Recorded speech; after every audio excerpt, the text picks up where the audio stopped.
The crack of the slap rang through the church like a pistol shot, startling doves from the rafters and freezing every breath in the congregation. Eleanor did not sway, though the sting blossomed hot across her cheek. She merely lowered her gaze as if ashamed of the sound her own pain had made. Her stepmother's gloved hand hovered in the air, trembling not with regret but irritation, the kind that grows in a woman who has spent years bending another's spine to her will. "Stand straight," she hissed, her voice sharp enough to slice through the sacred hush. "Do not embarrass me further."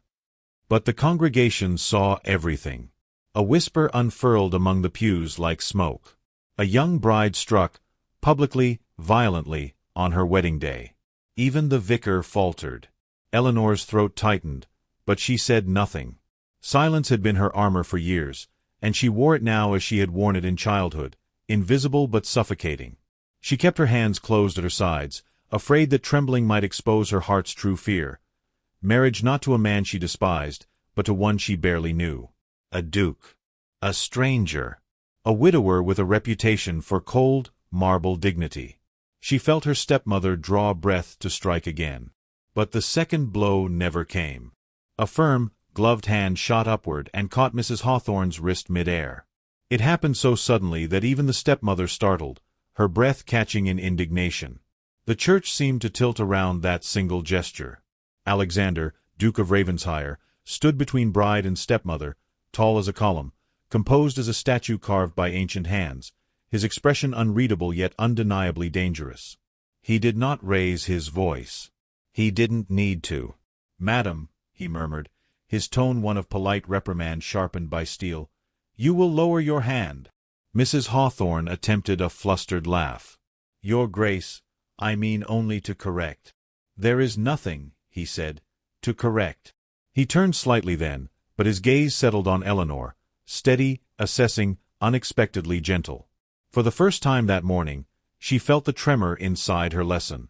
The Duke leaned faintly toward her, close enough that only she could hear the words that followed. "No one," he whispered, the syllables soft as velvet yet carrying the weight of a vow, "will ever raise a hand to you again, least of all under my name." The words stunned her more than the slap had. She lifted her eyes, and for the briefest moment, their gazes locked, hers hesitant, his solemn, as though something unspoken had passed between them. The murmurs swelled. The vicar cleared his throat, uncertain whether the ceremony should continue. The congregation shifted, some offended, others riveted. Eleanor's cheeks burned, not only from the blow but from the sudden attention, the scrutiny that fell on her like winter frost. Her stepmother recoiled, pulling her arm from the Duke's grasp with a forced smile. "A misunderstanding," she insisted to nearby guests, but they were already whispering behind their fans, their pity and scandal mingling in the air. Alexander took Eleanor's hand, not possessively but with unexpected gentleness. The gesture startled her. She had prepared herself for a marriage of duty, not compassion. "Are you able to stand?" he asked quietly. She nodded, though her voice failed her. He guided her back toward the altar, and no one dared interrupt. The authority that had once been Eleanor's stepmother's weapon now belonged entirely to the Duke, and the shift was palpable. The ceremony resumed, though every word seemed to echo louder than before, as if the church itself listened more intently now. Eleanor repeated the vows with a soft steadiness that surprised her. Perhaps it was the shock, or perhaps it was something else, something born from his unwavering presence beside her. When the vicar pronounced them husband and wife, Alexander bowed his head slightly, studying her with a new seriousness, as though the story of her life had changed shape before his eyes. When they walked down the aisle, whispers followed them like a shadow. Women leaned into their companions, commenting on the impropriety, the spectacle, the mystery of why a duke, one of the highest in England, would tether himself to a girl with no fortune, no connections, and now, a fresh bruise visible beneath her bridal veil. Men observed Alexander with curious caution. The slap he had stopped revealed something about him that no ball or invitation could convey. Power was expected of a duke, but protection, swift, instinctive protection, was another kind of authority entirely. Outside, carriage wheels waited on damp cobblestones. The sky hung low, the color of tarnished silver, threatening rain. A chill crept through the air, lifting the veil at Eleanor's shoulder. Alexander offered his hand again. "Allow me," he said, and though the words were simple, they held a quiet conviction. Eleanor hesitated only a heartbeat before placing her trembling hand in his. His grip was steady, not tight, not possessive, simply sure. She climbed into the carriage and settled against the velvet cushion, her thoughts racing in a confusion of fear, gratitude, and something fragile she dared not name. He joined her, sitting opposite with an elegant rigidity that betrayed years of practiced restraint. The door closed. The carriage lurched forward. They were alone for the first time, the world reduced to the dim interior and the rhythmic clatter of wheels. Eleanor folded her hands in her lap, unsure where to look. Alexander studied her with a gaze that was neither unkind nor indulgent, merely observant, as if attempting to decipher the truth of her. "I apologize for what occurred," he said at last. "No bride should endure such treatment." His voice remained calm, though a subtle tension lingered beneath it. Eleanor lowered her head. "It is of no consequence, Your Grace." "On the contrary," he replied, "it is of great consequence." The carriage rolled on, silence stretching between them like a fragile thread. Eleanor dared to look up then, faintly meeting his gaze. Something flickered in his eyes, a thought unspoken, a question not yet asked. The Duke's jaw tightened ever so slightly, and he leaned forward with a tone that suggested he had already made some internal decision. "There is something," he said quietly, "that I believe you deserve to know before we reach Ravensshire House." And with those words, the carriage lantern swayed, casting shadows that seemed to gather around the revelation waiting in his silence. The carriage rattled through the misted streets of Mayfair, lantern light flickering across Eleanor's face as the Duke regarded her with a measured calm that felt both foreign and oddly protective. Rain began to tap against the roof in a soft, steady rhythm. Eleanor waited for him to speak, her hands clasped tightly in her lap, unsure whether the revelation he hinted at would comfort or crush her. At last he said, "Your stepmother approached me 3 months ago, not out of concern for you, but out of desperation." Eleanor stiffened. He continued with deliberate gentleness. "She presented you as a bargaining chip, a means to secure her own position." Eleanor felt heat rising in her throat, humiliation mingling with a slow, sinking ache she had long grown accustomed to. "I suspected as much," she whispered. "Still," he added, "I did not accept because of her words. I accepted because when I first saw you at Lady Sinclair's gathering, I saw someone," he paused, as though searching for language acceptable between near strangers. "Someone undeserving of the burden she carries." Eleanor's breath trembled. She had not known he had even noticed her at that event. She remembered the night now. Her stepmother parading her about with forced gaiety, society ladies observing her with detached politeness, and the Duke standing by a fireplace speaking with foreign dignitaries, his face unreadable. She had felt invisible. Yet he had seen her. The idea unsettled her more than the slap that morning. The carriage slowed before Ravensshire House, a sprawling stone residence softened by ivy and lamplight, imposing yet strangely warm in the rain-dimmed dusk. A footman opened the door, and Alexander descended first, offering his hand once more. Eleanor accepted, though every instinct urged her to retreat into invisibility. The foyer greeted her with a glow of candles and polished wood, the air carrying faint traces of lavender and burning coal. Servants bowed, their eyes briefly lingering on the fading redness across her cheek before quickly averting their gazes. Alexander dismissed them with a nod. "Her Grace will rest," he said calmly, as though the title had belonged to her for years. Eleanor felt the words settle on her shoulders like a cloak both comforting and too heavy to hold.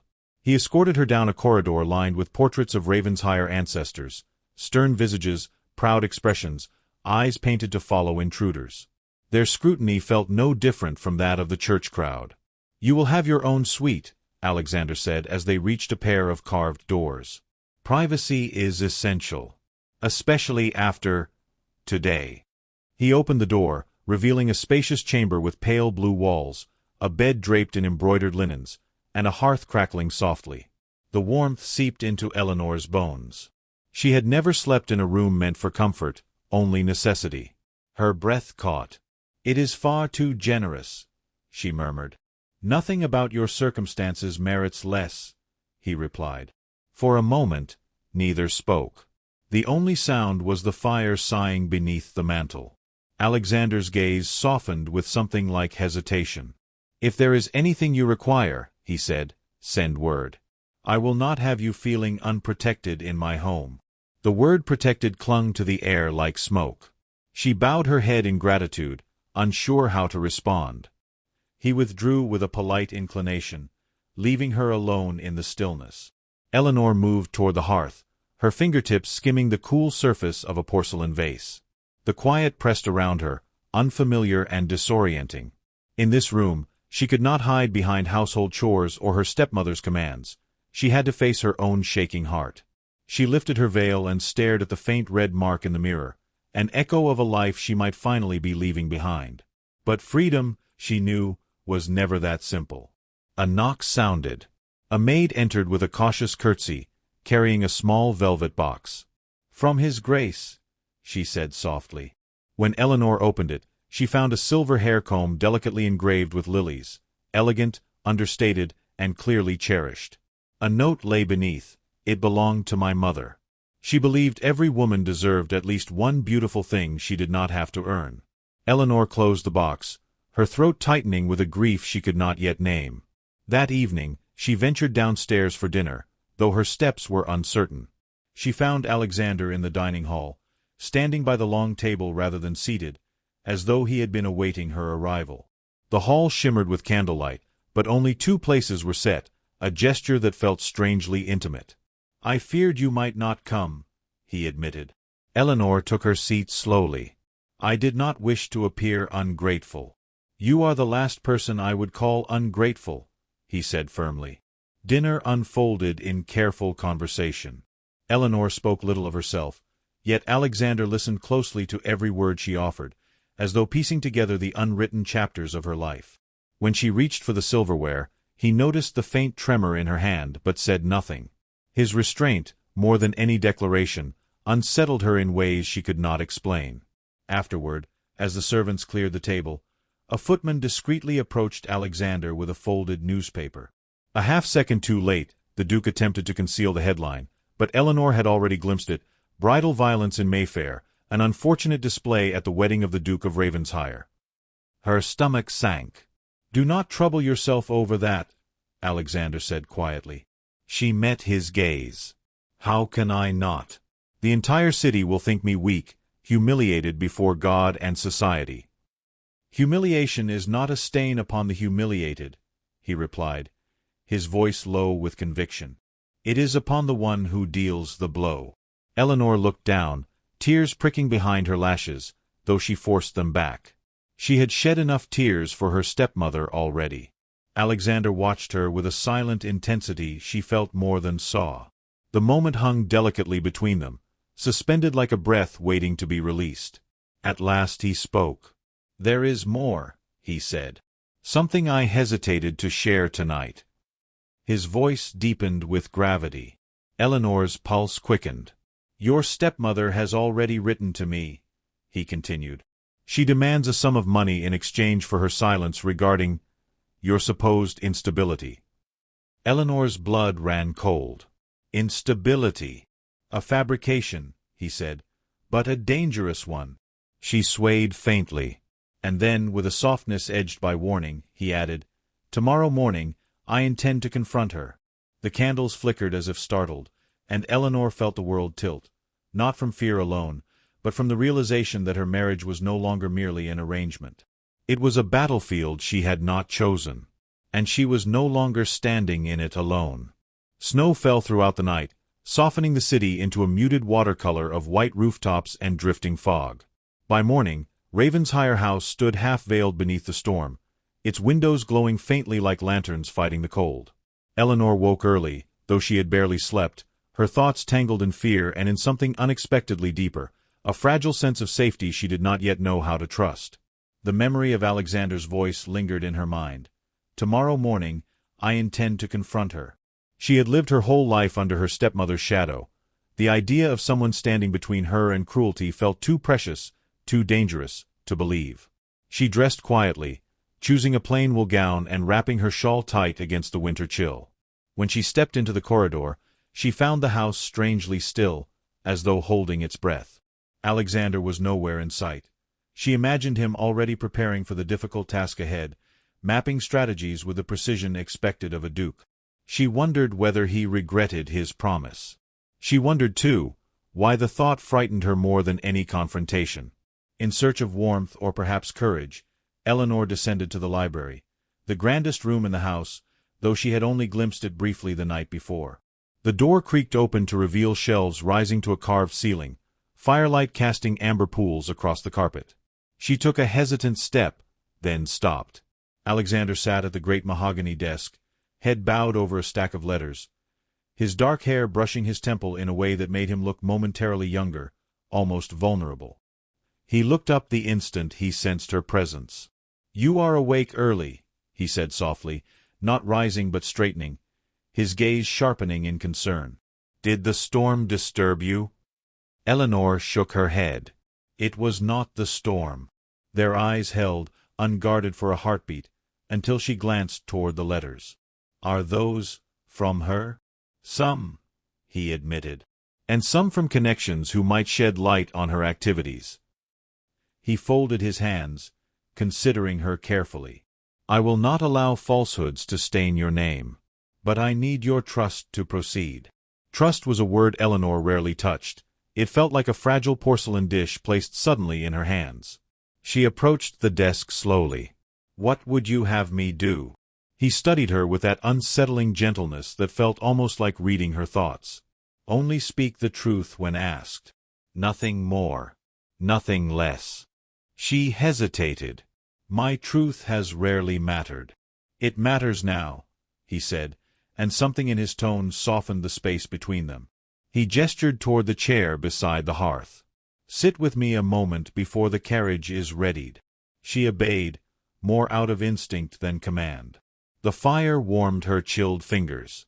Alexander walked toward her, stopping a respectful distance away, yet she felt the gravity of his presence as though he stood far closer. "Eleanor," he began, choosing each word with care, "I know this situation places you in an unfair light. But you are not at fault. You have been harmed, not dishonored." A breath slipped from her lips, uneven and unsteady. "You speak as if you know me." "I speak as someone who sees you," he replied. The simplicity of the statement unraveled something inside her chest. For years she had been treated as a burden, a servant, a vessel for usefulness. To be seen, to be acknowledged, felt like standing in sunlight after years in the cellar. They spoke for nearly an hour, voices low beneath the storm's howl. Eleanor told him small fragments of her childhood, the night she slept beside the kitchen hearth because laughter in the drawing room disturbed her stepmother, the letters her father wrote but never sent, tucked away in drawers Eleanor was forbidden to open, the endless list of tasks assigned not out of necessity but spite.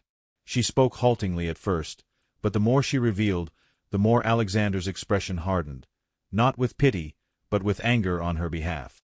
"Your father's memory deserves better," he murmured. "And so do you." Eleanor looked up sharply. Praise was foreign to her. Defending her was unimaginable. She tried to speak, but her voice broke. Alexander reached for a book on the table, offering her a distraction, though the gesture itself revealed more tenderness than the book. "I found this among my mother's favorites," he said. "I thought you might like it." She accepted it cautiously, brushing her thumb across the gilded cover. "Why do you offer me kindness, Your Grace?" Alexander inhaled slowly, his jaw shifting as if he weighed the consequences of truth. "Because cruelty has shaped too much of your life," he said, "and I intend to change that." The words hung between them, warm as the fire, fragile as early thaw. Just when Eleanor felt her heart settle into that rare, gentle silence, the butler appeared at the doorway. "Your Grace," he announced, "the carriage is prepared." Alexander nodded and turned back to Eleanor. "You need not accompany me," he said. "This confrontation concerns me, not you." Eleanor rose, fingers tightening around the book. "But she is my stepmother, and she has lost all right to command your presence," he replied. His voice was low, resolute. "Let me bear this." He offered a final glance, something protective, almost tender, before retrieving his cloak. Eleanor stood motionless as he passed through the doorway, the winter wind swirling snow into the hall behind him. She felt an urge rise within her, sudden and uncharacteristic, the desire to stop him, to ask him not to face her stepmother alone. But the words stayed trapped in her chest. When the door closed, the silence of Ravensshire House pressed around her once more. She returned to the hearth, clutching the book he had given her, her pulse fluttering with a strange mixture of dread and hope. The fire crackled softly, throwing shadows across the rug like restless spirits. Hours seemed to stretch into threads of eternity. Then, just as she opened the book to the first page, a footman appeared, breathless from haste. "Your Grace," he said, bowing hurriedly, "a message has arrived for you." Eleanor's heart lurched. From whom? The footman swallowed. From Mrs. Hawthorne. Her fingers froze on the book's spine. Snow hissed against the window-pane like whispered warnings. "She writes," he continued, unfolding the note, "that the Duke's visit has escalated matters." Eleanor felt the room tilt, firelight wavering in her vision. "And," the footman added nervously, "she insists you read the letter yourself. She claims it concerns a secret your father never revealed." The book slipped from Eleanor's hands. The storm outside roared, as though echoing the revelation that now threatened to change everything she thought she knew. Eleanor's pulse drummed against her ribs as she unfolded the note, its edges still cold from the messenger's hand. Her stepmother's cruelly elegant script sprawled across the page, each letter a reminder of the woman who had shaped her fears. "Your father hid a truth that would shame you before all of London. The Duke now knows. Prepare yourself." No explanation, no mercy, only the lingering venom of a woman who wielded words like blades. Eleanor's hands trembled. Had Alexander discovered something terrible?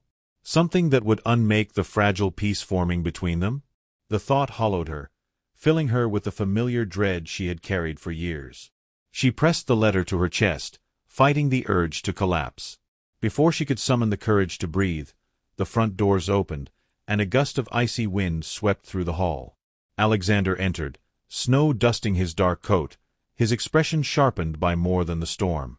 A footman rushed to take his cloak, but he waved him away, his attention fixed solely on Eleanor. She steadied herself, though her knees wavered beneath her gown. "Your Grace," she whispered, "you have returned sooner than I expected." "I had no wish to leave you alone longer than necessary," he replied, voice low and taut with restrained emotion. He approached, searching her face for signs of distress. "You received her letter." It was not a question. Eleanor nodded, unable to hide the fear in her eyes. "She claims you learned something, something my father concealed." Alexander's jaw tightened. He gestured toward the drawing room. "We should not speak of it in the hall." She followed him into the room, the firelight casting golden halos around them. He stood by the window for a moment, watching snow spiral down into the silent street, as if gathering strength. Then he turned to her with a gaze that made her heart stutter. "Your stepmother hoped to ruin you with this secret," he began. "But she overestimated its power and underestimated yours." Eleanor's breath quivered. "What did she say?" He held her stare, steadying her with his calm. "She claimed your father left behind unpaid debts far greater than anyone believed. She suggested that marrying you to a duke was his final attempt to protect you from the consequences." Eleanor felt herself wince as though struck. "So she meant to say I am a burden, a disgrace." "No," he said sharply, crossing the room. "She meant to weaponize your father's love for you. He spent everything he had to keep you clothed, fed, and safe from her cruelty. It is not shameful to be loved so fiercely." She closed her eyes, tears gathering despite her efforts to remain composed. "He never told me." Alexander's voice softened. "Because he did not want you to carry his burdens. He wished you a gentler world." Her throat tightened until she could barely swallow. Silence fell, the fire crackling like distant thunder. Eleanor forced herself to meet his gaze. "And you, Your Grace, what do you intend now that you know the truth?" He stepped closer, and the room seemed to shrink around them. "I intend," he said, "to safeguard your name from every whisper." I confronted her. I informed her that any further attempts to slander you will result in legal consequences she cannot outrun. Eleanor gasped softly. You would go so far, for me? I would go further, he murmured. The words stunned her. She searched his face, unsure whether she misheard, uncertain whether hope itself was dangerous. He held himself with the composure of a duke, yet beneath it she sensed an emotion he had not yet named, one he fought to restrain for both their sakes. Eleanor, he said quietly, you must understand that your stepmother's cruelty has shaped your life, but it will not shape your future. Not while you are under my protection. She felt the weight of his vow settle not as a burden, but as a warmth spreading through her chest. Society already talks, she whispered. They say I am unworthy of you. He gave a faint, humorless smile. Society has always been wrong about the things that matter. He offered his hand. Walk with me. The ball begins in an hour, and we must decide whether to attend. Her heart thudded. A ball? After all this? Especially after all this, he said. If we do not stand before them now, the whispers will grow louder. If we appear together, unshaken, they will falter. Eleanor hesitated. A lifetime of shame had taught her to avoid attention, yet something within her, small but resolute, yearned to reclaim the dignity her stepmother had stolen. She placed her hand in his. His fingers closed around hers with a quiet certainty. Together they ascended the staircase, the house stirring with preparations. In her chamber, maids fluttered around her, fastening a gown of soft champagne silk that caught the candlelight like a river of stars. When Eleanor looked into the mirror, she hardly recognized herself, not because she appeared grand, but because she appeared hopeful. A knock sounded, and Alexander entered, pausing at the sight of her. His breath seemed to catch, though he masked it with practiced composure. You look, he said, voice lower than before, as though London itself might bow to you. Heat rose to her cheeks. She curtsied faintly. He offered his arm, and she took it, feeling steadier than she expected as they stepped into the carriage awaiting them. The journey to the ball was silent, yet charged, each glance shared between them deepening the unspoken understanding that something had shifted irreversibly. When they entered the ballroom, the orchestra faltered for a single beat, and the sea of nobility parted with a collective murmur. Eleanor felt every eye upon her, the bruised girl who had been struck at her own wedding. But at her side stood the Duke, tall, composed, resolute. He guided her forward with unwavering grace. Whispers rose, but they no longer pierced her. She felt anchored by the steady weight of his presence. As chandeliers shimmered above them, Mrs. Hawthorne stepped into view, flanked by curious spectators. Her smile was brittle. Eleanor felt her body tense, but Alexander's hand pressed faintly at her back, a silent promise. He spoke before her stepmother could. Madam, he said coolly, I trust you understand the consequences of further falsehoods. Mrs. Hawthorne paled beneath the scrutiny of the gathered crowd. Eleanor met her stepmother's gaze for the first time without fear. And in that moment, her stepmother's expression shifted, not triumph, but something like uncertainty. The balance of power had finally changed. Alexander turned to Eleanor, bowing slightly as if before royalty. Will you grant me this dance? Her breath caught. She nodded, and he led her onto the floor, the world blurring into shimmering light and whispered awe. But just as the music swelled, a messenger burst through the doorway, his face drained of color. Your Grace, he called urgently, a matter has arisen at Ravensshire House. You must come at once. The music fell silent, and Eleanor felt a chill deeper than winter settle into her bones. The carriage wheels had barely stopped before Alexander stepped out, snow swirling around him in a furious dance, lantern-light carving sharp shadows across his features. Eleanor descended after him, her pulse ragged with fear she could not yet name. Ravensshire House loomed ahead, its windows glowing like watchful eyes in the storm. Servants rushed toward them, their expressions pale and strained. Eleanor could feel the tension humming in the air, thick enough to choke. The messenger who had interrupted the ball bowed deeply. Your Grace, she forced her way in. Who? Alexander demanded, though Eleanor already knew. Her stepmother's presence hung in the air like a stain. The footman's trembling confirmed it. "Mrs. Hawthorne, your grace." She insisted she had the right to speak with her daughter, and she carried a trunk of documents she claimed would ruin the Duchess if not examined immediately. Eleanor felt her stomach twist. Alexander's jaw hardened. "Where is she now?" "In the drawing-room," the footman whispered. Alexander turned to Eleanor, something fierce and protective igniting in his gaze. "Stay behind me," he murmured. She obeyed, though her hands trembled around her silk skirts. They entered the drawing-room together, the door creaking open to reveal Mrs. Hawthorne standing before the hearth as though she owned it, her cloak shedding snow across the Persian rug. Her eyes glittered with triumph. "Ah," she said coolly, "the prodigal bride returns." Alexander stepped forward, unyielding. "You were not invited into my home." "And yet here I am," she replied, shrugging as though inconveniences were beneath her. Eleanor felt every muscle in her body tighten. Her stepmother turned to her with a smile as brittle as ice.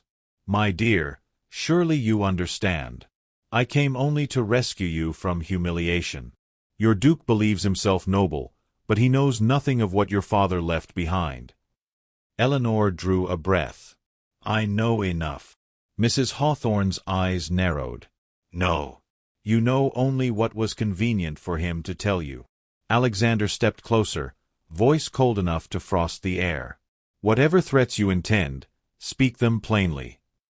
Mrs. Hawthorne lifted a small leather-bound journal from the table.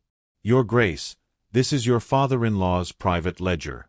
It contains records of loans, investments, and one rather devastating truth." Eleanor's breath caught. "What truth?" Mrs. Hawthorne smiled with cruel satisfaction. "That you, my dear Eleanor, are not his legitimate daughter." The room reeled. The fire seemed to flicker violently, as though rejecting the lie. Eleanor gasped, a small, fractured sound. Alexander's eyes widened only a fraction before narrowing with lethal calm. "You are lying," he said. "Am I?" Mrs. Hawthorne opened the book, flipping to a page marked by a ribbon. "Your father wrote it here, on his deathbed. The girl you cherish is not of Hawthorne blood. He brought her into the house out of pity and claimed her as his own. A charitable act, but a dangerous one. Should the truth circulate, the Duchess's title could be questioned." Eleanor felt her knees weaken. Illegitimate, rootless, a fraud in the eyes of society. The questions crashed through her like icy waves. Alexander reached for the book, but Mrs. Hawthorne snapped it shut. "I will release the contents unless I am compensated." Handsomely. Alexander stared at her with an expression that silenced the room. "You wish to blackmail a duke in his own house?" "A mother seeks only to secure her future," she retorted. "And I expect to be paid for the years I sheltered this child." Eleanor's heart shattered at the word sheltered. Alexander's voice lowered, each syllable a blade. "You tormented her. You isolated her. And now, in desperation, you weave lies hoping one will hold." Eleanor swallowed hard. Is it true?" The question escaped before she could stop it. Alexander turned to her instantly. "Eleanor, I must know," she whispered, her fingers twisting into the fabric of her gown. Mrs. Hawthorne shrugged. "Ask him. He has read the ledger." Alexander hesitated, not in doubt, but in the careful way a man hesitates before speaking a truth that might wound. "Your father wrote those words," he said quietly, "but context matters. He confessed that you were not born of his wife's body. That part is true." Eleanor felt tears burn behind her eyes. She braced herself for the rest: abandonment, disgrace, rejection. But Alexander stepped closer, his voice softening into something warm and reverent. "But he also wrote that you were his heart's child. That from the moment he held you, he claimed you as wholly his. That love, Eleanor, is not illegitimacy. It is devotion." Her breath stuttered. The room blurred. Mrs. Hawthorne scoffed. "A sentimental interpretation." The law, Alexander cut in, recognizes legitimacy through a father's claim. There is no scandal here." Only your malicious intent. He turned to the footmen standing by the door. Escort Mrs. Hawthorne from the premises. She is never to return.